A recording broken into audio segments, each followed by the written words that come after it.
Now, shares in Israel suffered their biggest falls for a month on Sunday as concerns over the U.S. economy hit sentiment. The markets have now opened in Tel Aviv and the main index is currently trading down some 5%. Now, stocks also suffered after more than 400,000 people across the country demonstrated against the high cost of living. It was the climax of a summer of grassroots protests that began in Tel Aviv with a campaign against rising house prices.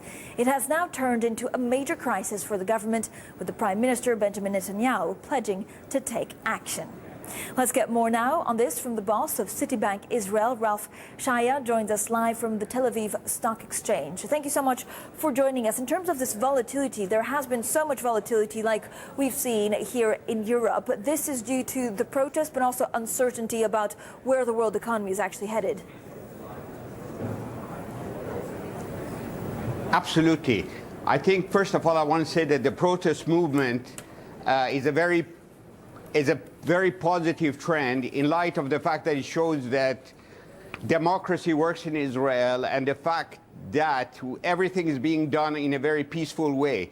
The government has set up two committees to address this, and the outcome of this most probably is the budget is going to be redistributed in a fashion so that more and more goes towards addressing the needs of the middle class and the populace.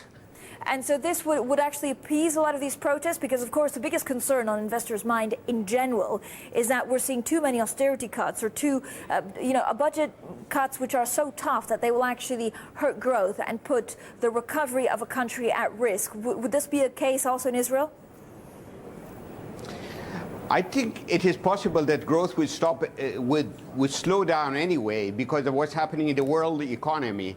But I think this is a good catalyst to redistribute the income and the social expenses being expensed by the government to the population.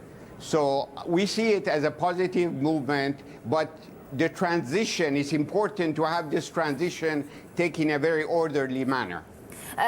Is there anything that actually in a possibly reworked budget would concern you? There's talk about a possible tax on dividends or some high taxes on dividend flows. Is this going to hurt the banking sector or certainly investor appetite? Without a doubt, any imposition of new dividends, taxes would have an impact on the economy and on the companies and the market, of course.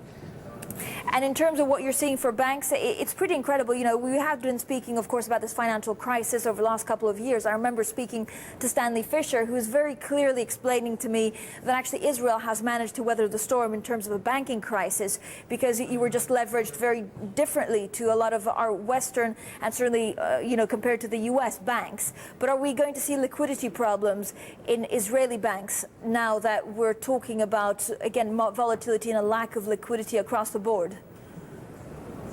I don't think we are going to see a lack of liquidity. In fact, there's plenty of liquidity in the system. As far as the banking system in Israel is pretty robust. And the reason is, for the most part, the central bank has been behind the curve in terms of imposing and allowing Israeli banks to use the more complex derivative products.